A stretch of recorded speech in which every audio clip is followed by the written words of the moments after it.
Hey, get up. Our next stop, Cleveland Browns rookie quarterback Shedeur Sanders expected to play in tomorrow's preseason finale against the Rams. Yesterday, he was asked about that entertainers versus competitors comment that Dylan Gabriel, another rookie quarterback there, made during an in-game interview last week that some interpreted as a dig at Shedeur Sanders. Here's what he said. Spoke with him. He said, "Nah, bro, that wasn't." He said that wasn't. He told me on the plane. He came up. He was like, "Nah, bro, that wasn't at you. I see how they trying to spin." I'm like, "Oh, all right." I'm not tripping, regardless of whatever it was. I don't. Nobody's words or anything affects me, you know. So, yeah. So did you believe him when he told you it wasn't on you? Did I believe him? Yeah. I mean, I feel like you're trying to start stuff now. I feel like you're trying to start stuff. I mean, he's doing his job. He's supposed to. Do I feel like he did? I don't know. And that's not on me to sit here and be like, oh, he did it. That's not going to change my life in any way. Interesting at minimum, right? Like, we play this game sometimes, something or nothing. So this whole little kerfuffle, if indeed it even is one, is it something or nothing? I mean, it's nothing. Like, guys actually fight. Like, I don't know if you know this, but like guys actually throw fists in football practice sometimes. So there's tension. I've been a part of position battles that aren't the backup quarterback position battle. Yeah. And there's tension. It doesn't really do anything. It doesn't mean anything. So I think it's nothing. It was clear that neither of them. So Gabriel obviously said something that could be interpreted the way that we're all interpreted. Shedeur had the opportunity to shut it down. He chose not to. I don't care about it, and I think that he doesn't care either, but I don't know. This is not going to get in the way of anything. I mean, look, I have 2 points here. One, I don't think that Dylan Gabriel, for whatever it's worth, I don't think he was taking a shot. This is not Taylor Swift at an award show dropping Easter eggs for Taylor Swift 13. Like, that's not what's happening here. I was going to say, Taylor got beef? What happened? Yeah, no. She's just sending messages that way. I don't think that's could be saying we've got, if you're going to use a Taylor reference, then we could say we got bad blood. Right, we used to have mad love, but then you made a deep cut. I mean, I know the words to the song. They never had mad love. This is your fault, Brooke. This is your fault. You're welcome. You're welcome. Yes. For all the Swifties that are tuning in. Right. But here's the other thing. I really appreciate the way that Shedeur handled that back and forth with the reporter, because I can tell you, as a reporter sitting in that seat, you want to build a rapport with the quarterback, and you want to me, if he had sniped right back at him and been short and been kind of bristly at it, then I would think, oh, there's more there. Oh, something's going on. I almost think he did shut it down with the tone that he had.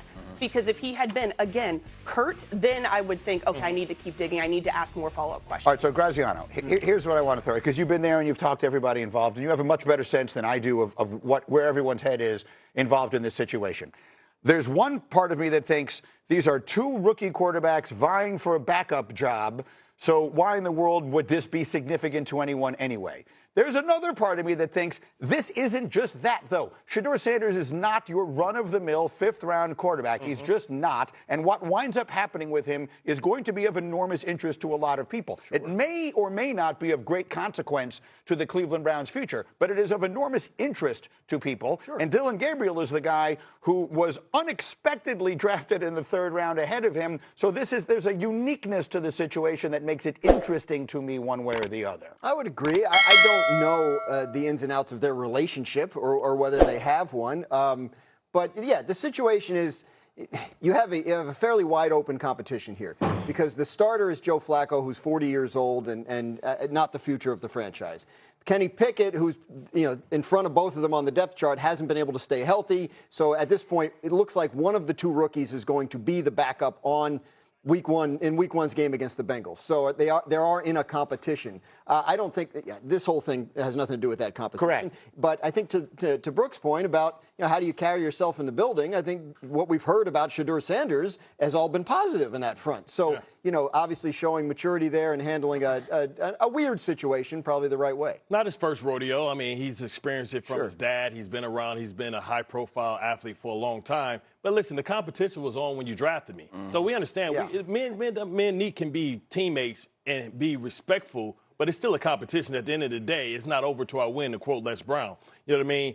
And right now, Shedeur quietly is trying to become the starting quarterback, because this is his probably best opportunity to be a starter in this league, because all I have to do is go around a 40-year-old guy that's not going to be here, another guy that's a franchise guy that they're going to get out of here as soon as they can, and I got this third-round guy in front of me. Oh, that's barbecue chicken. At the end of the day, you just said it right. Kenny Pickett's not healthy. So one of these two guys is going to be a hit away from playing 2 weeks from Sunday, right? Unless it's Tyrod Taylor who's also there. This is the weirdest situation, quarterback situation in the league. Yeah, we can't predict it, but I think the point that is important is that the Shedeur thing is going to make it, like, we all assume that it's nothing, but the fact that there's some, like, multiplying factor when you involve Shedeur makes it a little bit more interesting and makes it a possibility to build into something more interesting. Not Tyrod Taylor. You meant Tyler Huntley. Tyler Huntley. I knew what you meant. I'm about to say, what happened? Break it on.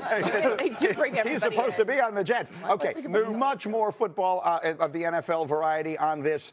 On the corner, and the preseason finale is here for the Steelers and Panthers. That's tonight, but we won't get a look at new Pittsburgh quarterback Aaron Rodgers. Head coach Mike Tomlin is sitting him and most of the starters to preserve their health for the regular season. Rodgers didn't play in the preseason last year with the Jets either. Our NFL analyst Herm Edwards still sticking around here with us. And last time we saw Rodgers in a preseason game was back in 2023 for the Jets, his first year with that Jets team. So, Herm, how much does Aaron Rodgers not playing in the preseason concern you? Not one bit. And I think you got to trust Mike Tomlin on that. I mean, think about it. In that division, there's two quarterbacks that are 40-plus years old, right? Joe Flacco, he didn't play in the preseason as well, but not worried about Aaron Rodgers. I think Aaron Rodgers will come out and do what he needs to do. Remember, Aaron Rodgers has signed with the Pittsburgh Steelers a one-year deal for one reason only. When they get into the playoffs, he has a veteran quarterback that can win games. And this is why Aaron Rodgers is here.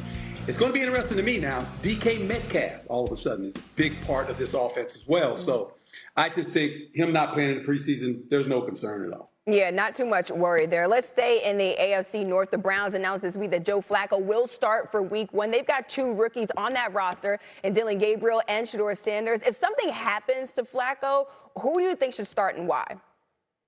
Well, after watching Shedeur play when he had his start, I said, wow. But then I watched Dylan Gabriel play, and I went, ooh, ooh. I tell you, he gets the ball out of his hand. He plays on schedule. He was very accurate, made a bunch of really tight throws versus tight coverage. I like it.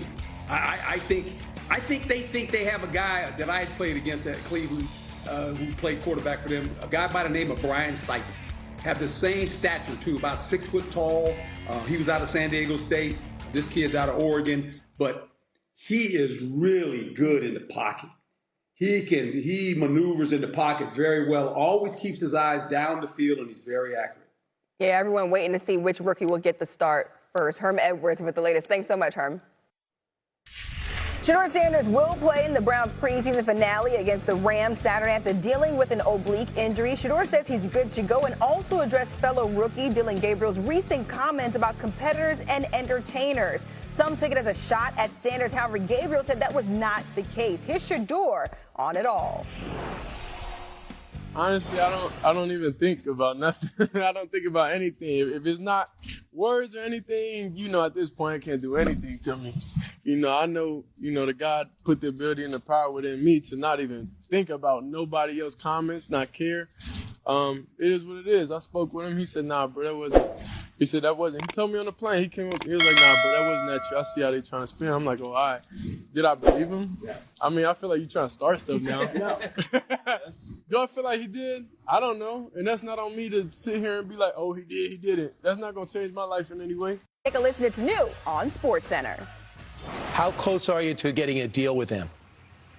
Mike is a great player, not a good player, but a great player. He knows more than anyone that it's a team thing. And so I know everybody's tired of hearing this, but you've got to put this puzzle together so that you can have some other people out there playing with Michael. That's the art of the deal, and that's why we're trying to get done.